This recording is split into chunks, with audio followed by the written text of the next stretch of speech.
स्वागत करता हूं आपका हमारे इस प्यारे से चैनल संघर्ष पर। तो पिछली वीडियोस में हम लोग क्वेश्चन ही करते जा रहे हैं, तो उसी ट्रेंड को आगे बढ़ाते हैं और आगे बढ़ते हैं। तो चलिए क्वेश्चन से ही स्टार्ट करते हैं। तो पहला सवाल आपकी स्क्रीन पे ये है कि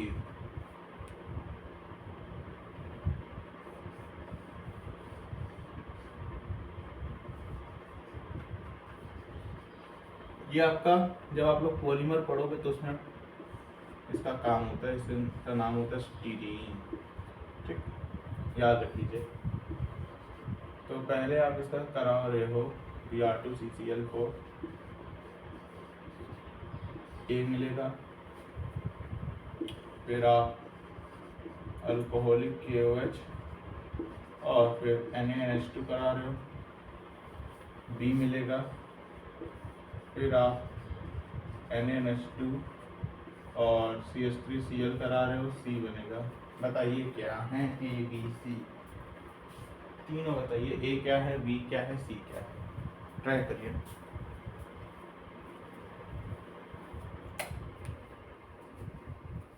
चलिए ट्राई करें। सबसे पहले आपके पास टेरीन है, Br2CCl4 का आप एडिशन करा रहे हैं।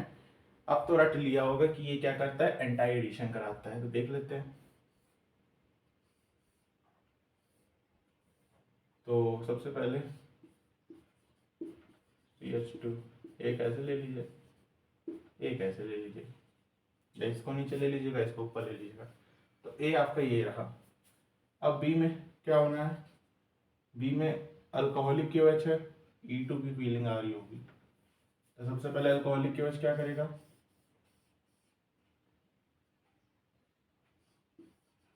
ये वाली ब्रोमीन को निकाल दीजिए और यहाँ डबल बॉन्ड CH2 बना दीजिए। E2 हो रहा है, ठीक। लेकिन अभी यहाँ पे खत्म नहीं हुआ है, क्योंकि आपके पास है NaNH2 और NaNH2 आपका इतना अच्छा बेस होता है कि ये करता क्या है कि इसमें अभी भी हिम्मत है कि यहाँ से ब्रोमीन निकाल ले। बहुत स्ट्रॉन्ग बेस होता है, तो इतनी अच्छी E2 रिएक्शन कराएगा कि अभी भी यहाँ से निकाल लेगा और यहाँ पे एक और बॉन्ड लगा देगा। मतलब B क्या बनेगा आपका,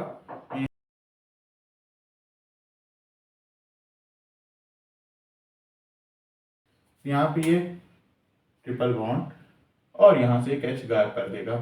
डी हाइड्रो हेलोजनेशन होता है, याद रखिएगा। हाइड्रोजन यहाँ से और हेलोजन यहाँ से। तो यहाँ पे आपको B क्या मिल रहा है, एक अल्काइन बन रहा है, सॉरी B आपको अल्काइन मिल रहा है। आराम से देख लीजिए मैंने क्या किया। अल्कोहलिक KOH है, एक आपका लिविंग ग्रुप अच्छा है और H है बगल वाले कार्बन पे। तो आपको कौन सी फीलिंग आई होगी, पहले E2 की, तो आपने E2 करा दिया, ठीक है। अब NaNH2 है, ये इतना अच्छा बेस होता है, इतना स्ट्रॉन्ग बेस होता है कि यहाँ पे भले डबल बॉन्ड और ब्रोमीन लगा हुआ था, लेकिन तब भी ब्रोमीन को निकाल सकता है। क्योंकि आपने पढ़ा होगा कि जो डबल बॉन्ड वाले कैरेक्टरिस्टिक्स होते हैं उसमें से निकालना मुश्किल होता है, लेकिन ये बहुत ही स्ट्रॉन्ग होता है, बिल्कुल ठीक। तो ये उसको भी निकाल दिया और यहाँ पे ट्रिपल बॉन्ड बना दिया। अच्छा, यहाँ से तो H पहले ही जा चुका है। जब यहाँ से मैंने ब्रोमीन निकाला था, यहाँ से H भी निकला था, ठीक। ध्यान रखिएगा, गलती मत कर दीजिएगा। अब आपके पास ये बना B है। अब आपने वहाँ पे क्या रखा है, NaNH2 क्या करेगा, एसिडिक हाइड्रोजन ले लेगा। तो आपके पास बनेगा कुछ, अच्छा स्टीरीन के लिए यहाँ पे ये भी होना चाहिए, बेंजीन की रिंग, ठीक। तो यहाँ बेंजीन की रिंग होगी, C triple bond C minus Na+। अब इसकी रिएक्शन CH3Cl से है, एक अच्छा न्यूक्लियोफाइल और एक लिविंग ग्रुप अटैक कराइए, बनेगा क्या, PH, इसको दिखाने के लिए C triple bond C CH3। तो ये आपका कुछ C बनेगा, ठीक। तो ये तीनों प्रोडक्ट्स हो गए, आराम से देख लीजिए। आई होप कोई डाउट तो नहीं आया होगा, बहुत बेसिक तरीके से बताया गया है। चलिए आगे बढ़ते हैं, रफ कर दें।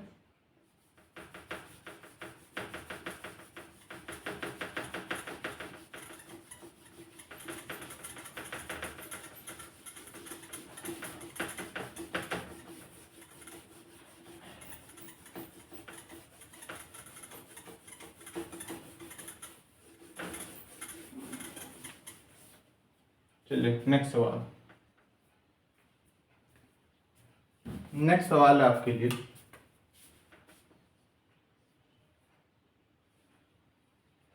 मैं सवाल लाया था।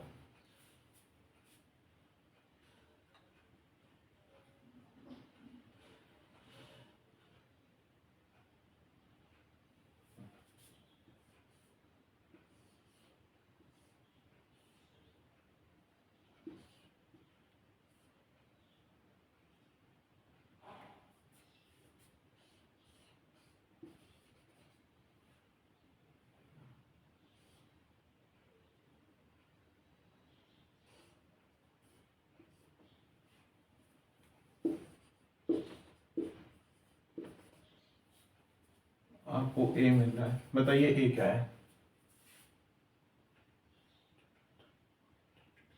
ठीक, ए क्या मिल रहा है बताइए, ट्राई करिए, अच्छा सवाल है।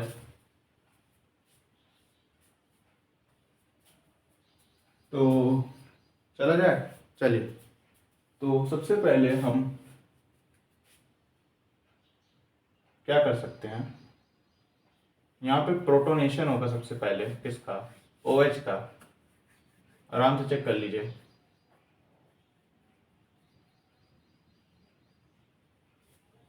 समझ पा रहे हैं, सबसे पहले यहाँ पे होगा प्रोटोनेशन, H प्लस आएगा, ये लोन पेयर है, इसको एक्सेप्ट करेगा, ये बॉन्ड टूटेगा और यहाँ पे प्लस आएगा। ठीक है, तो मैं यहाँ पे इसको ऐसे दिखा देता हूँ।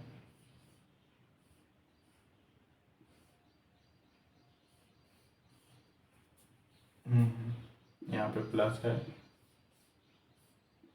अब ये क्या करेगा, यहाँ पे ये यहाँ आ जाए तो ज़्यादा स्टेबल बन सकता है, इसलिए ये यहाँ पे आएगा और मिथाइल ग्रुप शिफ्ट करेगा। मतलब यहाँ पे क्या बनना चाहिए नेक्स्ट स्टेप में, नेक्स्ट स्टेप में यहाँ पे ये बनेगा कि प्लस उधर आ गया, यहाँ से एक मिथाइल ग्रुप की शिफ्टिंग करा देते हैं, मतलब प्लस, ओ सॉरी वापस यहाँ बना दिया, यहाँ मिथाइल आ गया और यहाँ एक प्लस चार्ज आ गया।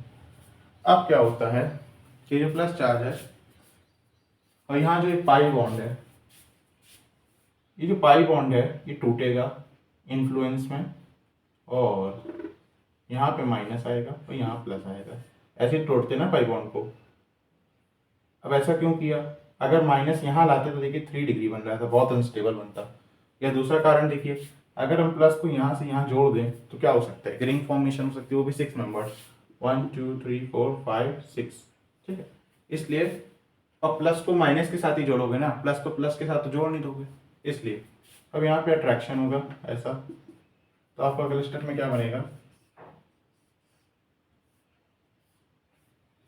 अगले स्टेप में आपका ये जो कार्बन है एक 6 मेंबर की रिंग बनेगी, जो कार्बन जुड़ा है उससे 2 ग्रुप लगे हुए हैं, उससे पहले वाले कार्बन पे ये लगा हुआ है और प्लस चार्ज यहाँ पे है।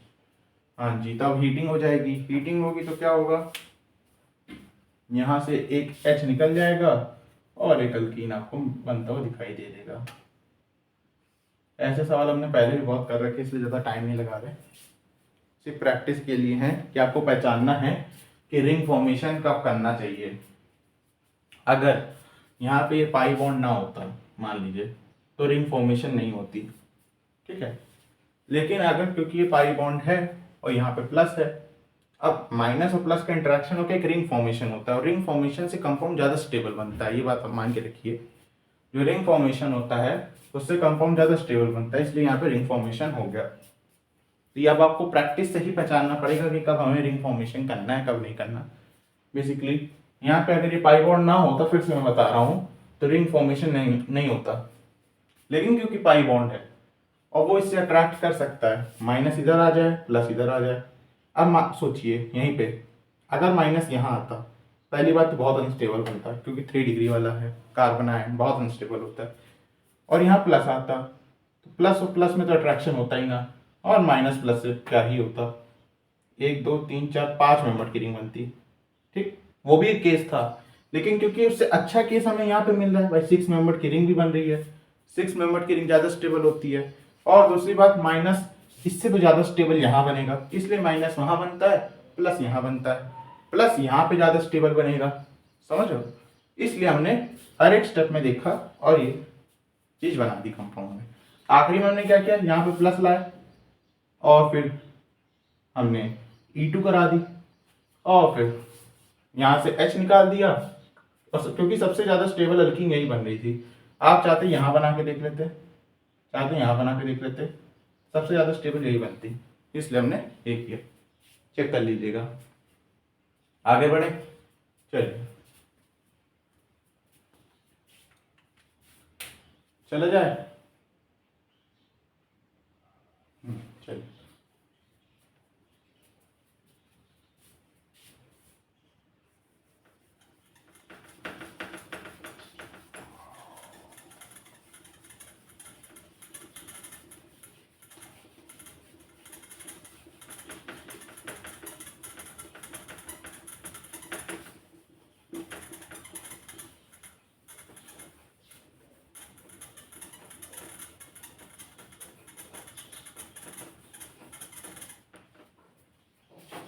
चलिए नेक्स्ट सवाल।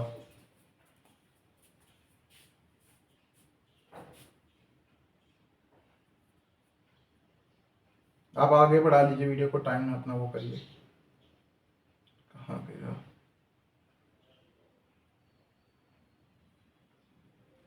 ठीक, चलो भैया। चलिए आपके पास है यहाँ पे तीसरा सवाल, HC C2H5 Cl CH double bond CH2 और यहाँ पे आप करा रहे हो HBr CCl4।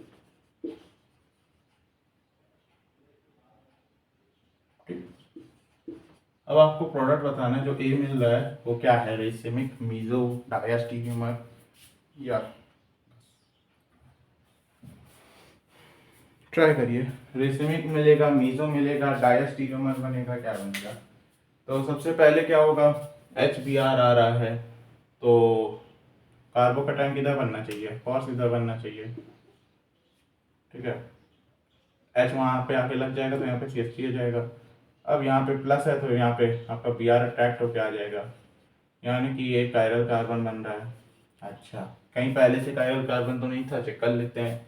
ये कायरल कार्बन पहले से ही है तो इसके कॉन्फ़िगरेशन पे कुछ असर नहीं पड़ेगा। अगर ये R है ये R ही रहेगा, अगर ये R है तो अगर ये उल्टी तरफ से है तो ये RS हो सकता है।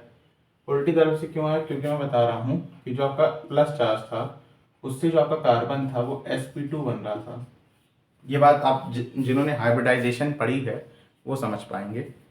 sp2 मतलब दिखाते बना के, जैसे आपका कार्बन ऐसा है, ठीक? तो sp2 कौन सा होता है, ट्राइगोनल प्लेनर होता है ना। कैसे दिखाते हैं, एक प्लेन पहले बना दें।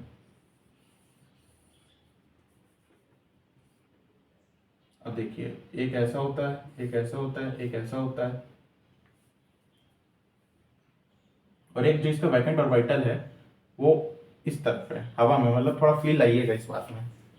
ये तीनों प्लेन में ट्राइगोनल प्लेनर sp2 होता है। हाइब्रिडाइजेशन जिसने नहीं पढ़ा उसके क्या समझ में आएगा, जिसने पढ़ा है वो समझे। 3 बॉन्ड ऐसे बनते हैं उसके, ठीक है। और जो एक ऑर्बिटल होता है वो हवा में आ रहा होता है इस समय, ऐसे बाहर की तरफ, ठीक है, और एक अंदर की तरफ जा रहा होता है। तो जो आपका H है या ब्रोमीन है, सॉरी, वो किधर से आ सकता है, या तो यहाँ से आ जाए या तो पीछे से भी तो आ सकता है। तो वही मैं समझा रहा हूँ, अगर पीछे से आएगा तो मान लीजिए वो S हो जाएगा, तो R से RS हो रहा है, तो ये आपकी किसकी निशानी हो गई, डायस्टीरियोमर की। अगर रेसिमिक बनना होता तो क्या बनता, R से SS बन जाता, ठीक। लेकिन क्योंकि डायस्टीरियोमर है तो कोई ये कॉन्फ़िगरेशन तो सेम रहेगा ही रहेगा और वो नहीं पलटेगा, इस बारे में आप ध्यान रखिएगा। चलिए आगे बढ़ते हैं। तो एक नई रिएक्शन के बारे में स्टार्ट करते हैं जिसका नाम है विटिग रिएक्शन। ये वैसे तो एल्डिहाइड्स कीटोन्स में पढ़ाई जाती है, लेकिन कभी कभी अल्कीन्स में मैं पढ़ा दे रहा हूँ क्योंकि अल्कीन्स से रिलेटेड क्वेश्चंस में इसका काम आता है।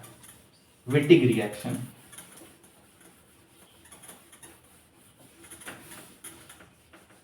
चलिए, तो आपके पास है विटिक रिएक्शन, पूरा मैकेनिज्म समझिएगा।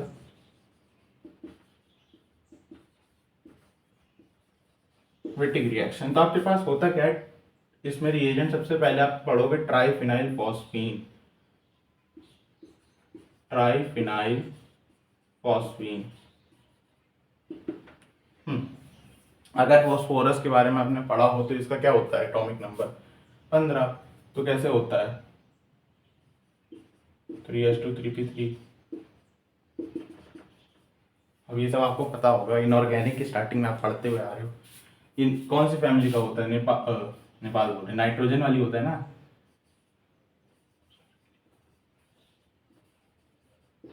नेपाल, पाकिस्तान, ऑस्ट्रेलिया, सब भाई ऐसे याद करते होगे। बेसिकली बीआई की तरफ आप लोग कुछ और बोलते हो, मैंने उसको ना इस्तेमाल किया, तो आप इसको ऐसे याद करते हो। तो ये आपके नाइट्रोजन फैमिली का है और इसका कॉन्फ़िगरेशन क्या होता है, NH2NP3 होता है, ठीक है। ये थर्ड पीरियड का है, इसलिए यहाँ पे 3s2 3p3 आ गया। मतलब इसके वैलेंस शेल में 5 इलेक्ट्रॉन्स हैं, एक ये रहा, एक ये रहा, एक ये रहा और 2 ये रहे, मतलब एक लोन पेयर है इसके पास। अगर ये लोन पेयर कर रहा है एग्जिस्ट, तो ये क्या हो सकता है, ये एक बहुत बढ़िया न्यूक्लियोफाइल की तरह बिहेव कर सकता है और एक अच्छा बेस की तरह बिहेव कर सकता है। इतनी प्रॉपर्टीज तो आप इसका स्ट्रक्चर देख के आप समझ सकते हैं। अब देखिए लोन पेयर है तो न्यूक्लियोफाइल की तरह बिहेव कर सकता है। अब वो कंडीशंस आएंगी, कभी न्यूक्लियोफाइल की तरह करेगा। वैसे ही बहुत अच्छा न्यूक्लियोफाइल होता है, ये बात मान के रखिए, बहुत अच्छा न्यूक्लियोफाइल होता है। तो आपके पास एक तो ट्राइफिनाइल फॉस्फीन है और ये तीनों फिनाइल ग्रुप्स हैं, ठीक। इतनी बात समझ में आए कोई इसकी स्ट्रक्चर समझ के। अब आपके पास क्या है, एक अल्काइल हैलाइड। अब ये आपका कैसा होना चाहिए, R1 R2 ऐसे डिनोट कर देते हैं। ये आपका होना चाहिए 1 डिग्री और 2 डिग्री, इसको नोट कर लीजिए। जो आपका अल्काइल हैलाइड हो वो आपका 1 डिग्री होना चाहिए और 2 डिग्री होना चाहिए, 3 डिग्री ना कर देना। ओके, तो यहाँ पे क्या होगा, ये जो X है ये अपनी तरफ इलेक्ट्रॉन्स खींच रहा होगा, क्योंकि इलेक्ट्रोनेगेटिविटी कार्बन से ज़्यादा होती है, जिसकी वजह से इस पर प्लस आ रहा होगा और इस पर तो माइनस आएगा ही आएगा।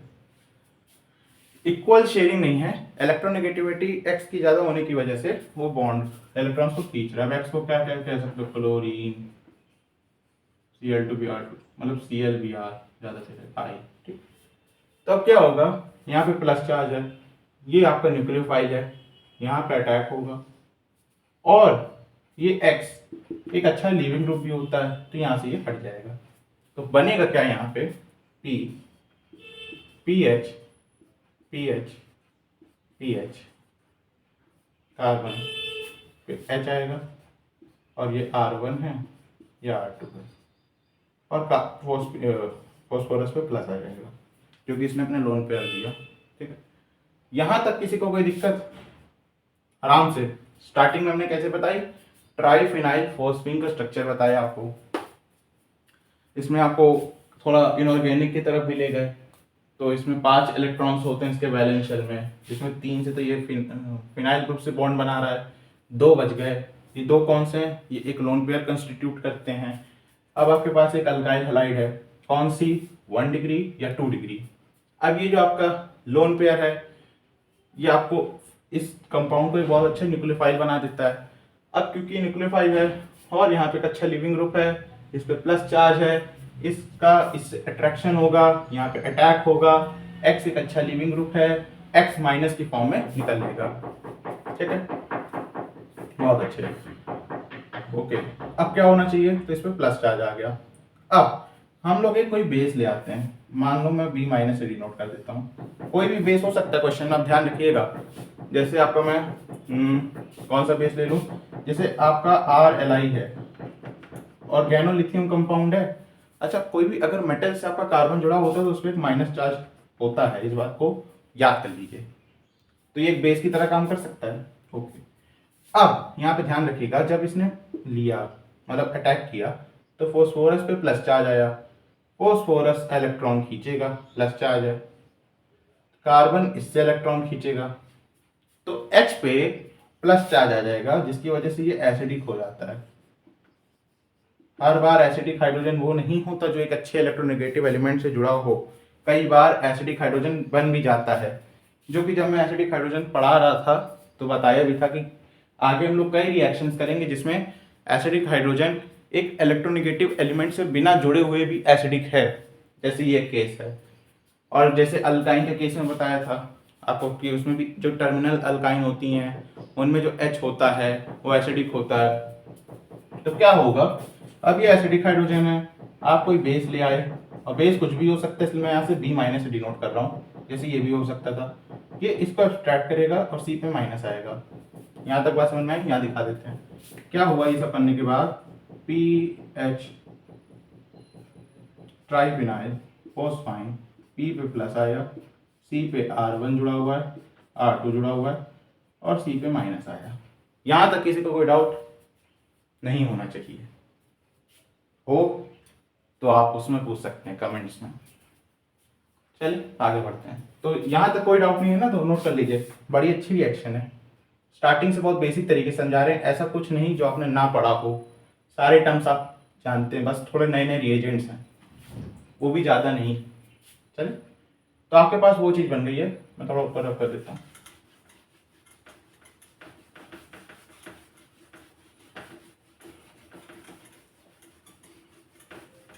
अब देखिए आपके पास क्या है, वहां पे ये बन गया। अब आप इसके सामने ले आते हो कोई भी एल्डिहाइड और कीटोन, मैं इसे ऐसे डिनोट कर देता हूँ R3C double bond O R4, जिसको अच्छे से बनाते हैं। अच्छा,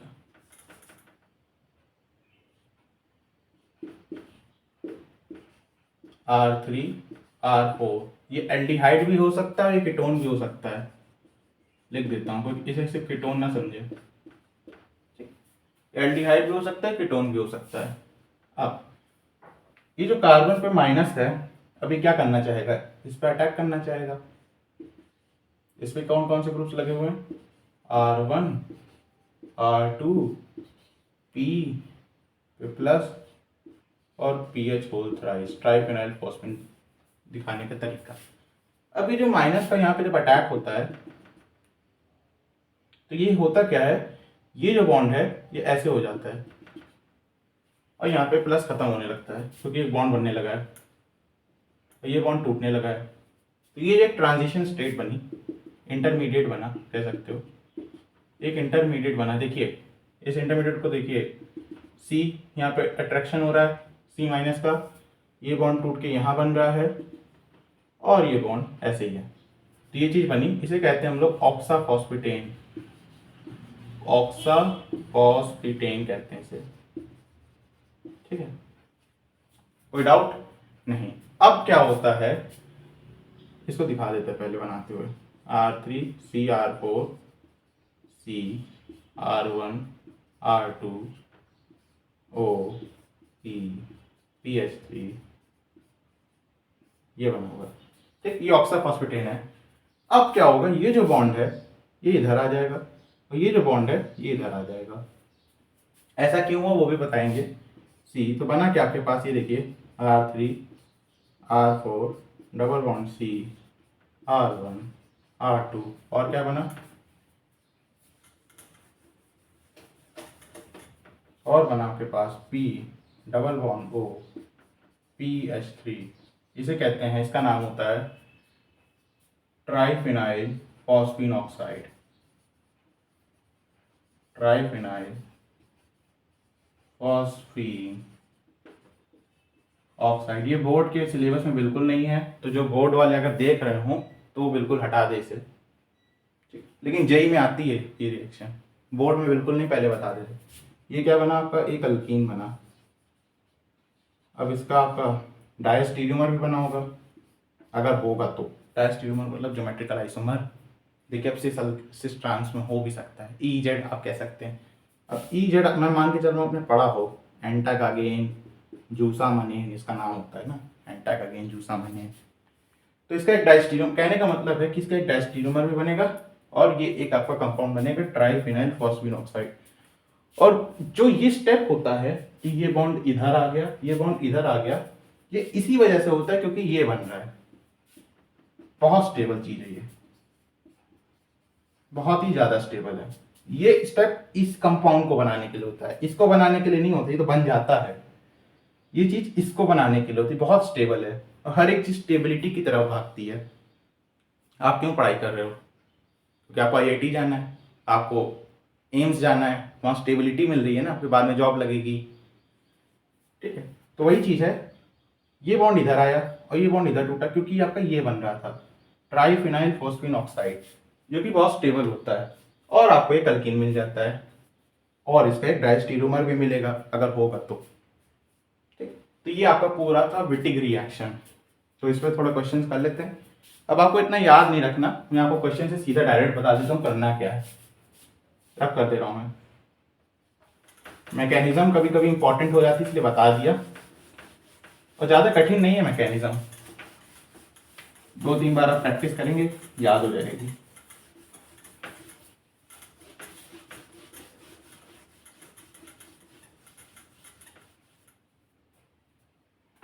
चलिए, तो कुछ क्वेश्चंस करा देते हैं इसी पे।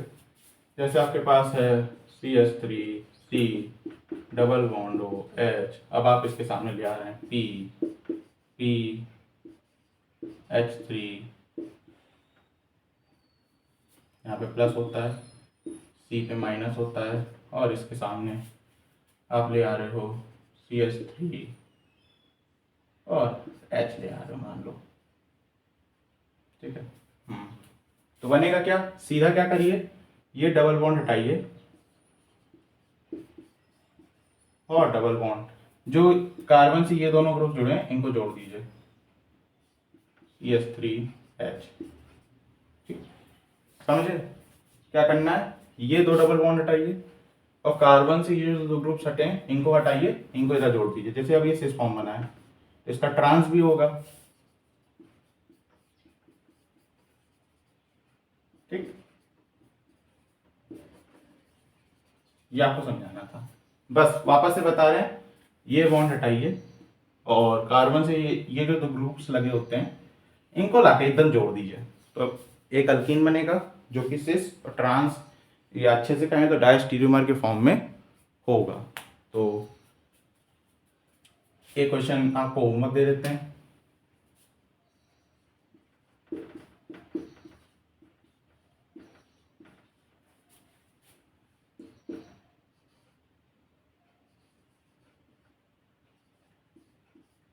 CH3 इस पे प्लस, इस पे C माइनस, C2H5 CH3, आपको इसका प्रोडक्ट बताना है क्या होगा। चलिए, तो विटिग रिएक्शन में इतना ही, बाकी विटिग रिएक्शन को हम लोग क्वेश्चन से समझेंगे। तो मेरे ख्याल से आज इतना के लिए काफ़ी रखते हैं, आगे हम लोग अल्केन स्टार्ट करने वाले हैं जल्दी। क्वेश्चंस अल्केन्स, अल्केन्स खत्म हो जाएगा तो अल्काइल हैलाइड स्टार्ट कर देंगे, फिर उसके बाद धीमे धीमे हम लोग ऑर्गेनिक केमिस्ट्री को कंप्लीट कर देंगे। चलिए, तो आप इन क्वेश्चंस को रिवाइज करते रहिए और प्रैक्टिस करते रहिए। मटेरियल तो मैं देता जा रहा हूँ आप क्वेश्चंस को प्रैक्टिस करने का, जो कि शायद यूट्यूब में इतना नहीं होगा क्वेश्चंस प्रैक्टिस का। तो आप प्रैक्टिस करते रहिए, पढ़ते रहिए, खेलते रहिए, हंसते रहिए। Thank you.